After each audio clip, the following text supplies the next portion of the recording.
So what is PII 2.0 and our concept? Well, there are three really critical ideas here, one of which Dan has already taken us through, which is the notion that identifiability is based on a continuum of risk and doesn't make sense to guard all information and to have all the same fair information practices to every piece of information without some kind of context of how much of a risk is associated with this information.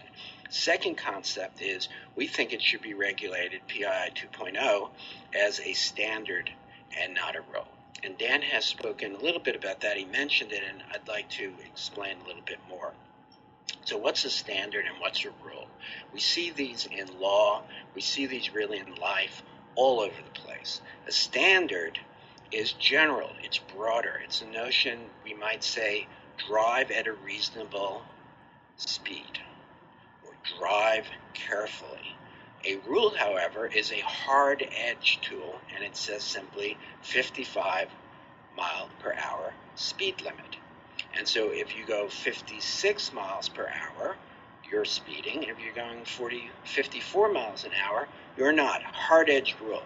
And so one thing that we argue is there's need here for use of, at least initially, of standards regarding PII, broader kinds of notions of when information actually becomes PII, as opposed to, for example, the notion that we're just going to have lists and then simply say, if you have these elements, now we regulate it. And then final third element here is that privacy shouldn't be a hard on and off switch. Right now, if you have personal information, you have to follow all the fair information practices, and if you don't, the switch is off and you don't get any privacy protection.